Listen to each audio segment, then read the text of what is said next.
On Monday, October 19, 1987, the Dow Jones Industrial Average fell 508 points, 22.5%, in a single session. It remains the largest single-day percentage decline in the history of the American stock market. The crash was global. Markets in Hong Kong, London, and Frankfurt fell simultaneously. The proximate causes were multiple and contested. U.S. trade deficit data released the previous week was worse than expected. Treasury Secretary James Baker threatened currency intervention, raising fears about the dollar. Interest rates had been rising. The market was expensive by historical standards. But the mechanism of the crash was amplified by portfolio insurance, a strategy developed by academics Hayne Leland and Mark Rubinstein, designed to protect institutional portfolios from losses. Portfolio insurance worked by selling stock index futures as prices fell. When markets declined, it generated selling. That selling caused further declines. The hedge became the cause. The futures market and the stock market disconnected. Futures traded at a deep discount to underlying stocks, because there were no buyers. Arbitrageurs who would normally close such gaps could not, their computers could not execute trades fast enough, and their credit lines were being cut. Market structure itself failed. By the end of trading, $1 trillion in market value had been erased. The financial system did not collapse. Within 2 years, stock markets had recovered their pre-crash levels. But the day revealed how interconnected, fragile, and poorly understood modern financial markets had become. Black Monday exposed 3 structural problems in financial markets. First, the illusion of liquidity. Portfolio insurance assumed that futures markets would remain liquid enough to execute large sell orders without moving prices. Under stress, this assumption failed catastrophically. Strategies designed to be individually safe were collectively destabilizing. Second, the feedback loop between program trading and prices. Electronic trading systems executing pre-programmed sell orders as prices fell created a mechanical spiral. The market had no circuit breakers, no mechanism to pause and allow human judgment to intervene. Third, the disconnect between derivative markets and underlying securities.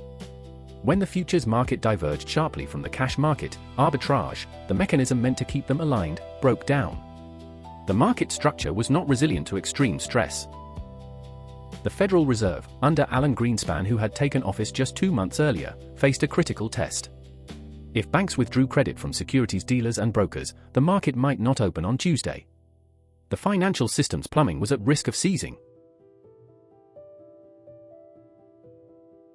Before markets opened on Tuesday, October 20th, the Federal Reserve issued a one-sentence statement. The Federal Reserve, consistent with its responsibilities as the nation's central bank, affirmed today its readiness to serve as a source of liquidity to support the economic and financial system. This signaled clearly that the Fed would provide whatever liquidity was needed. The Fed then put the words into action, conducting open market operations to inject reserves into the banking system and encouraging banks to continue lending to securities firms. The intervention was targeted and effective. Markets opened Tuesday. The panic did not spread to the banking system. The Brady Commission report, issued in January 1988, identified portfolio insurance and the disconnect between futures and cash markets as the principal technical causes of the crash. It recommended circuit breakers, automatic trading halts, to allow markets to pause during extreme moves. Circuit breakers were implemented. The Chicago Mercantile Exchange and the New York Stock Exchange coordinated trading halts for extreme price movements. Margin requirements were adjusted. Coordination between exchanges was formalized. The market structure was hardened against the specific failure mode of 1987. The economic impact of Black Monday was surprisingly limited. The feared recession did not materialize. Consumer confidence dipped but recovered. The real economy grew in 1988.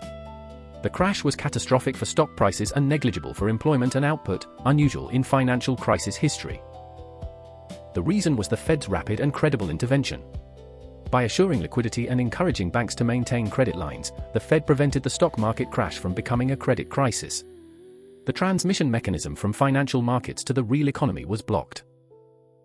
Black Monday established what came to be called the Greenspan put, the expectation that the Federal Reserve would intervene to stabilize financial markets in a crisis. This expectation created moral hazard. If the Fed would cushion market downturns, risk-taking was subsidized. The implications would compound over the following 2 decades. The market's recovery also established a template for financial crisis response, central bank liquidity provision, followed by structural reform of market infrastructure. This template would be deployed repeatedly, with diminishing effect, in subsequent crises. Each intervention solved the immediate problem while creating the conditions for the next. Greenspan's willingness to act, and market's expectation that he would, was built on the credibility that Volcker had reconstructed after the stagflation crisis, episode 6. The Greenspan put was only credible because the Volcker precedent had proven the Fed could act decisively when the stakes were existential. The patterns repeat. The faces change. The cost is always borne by those who had no say. Economic crisis explained. 2026.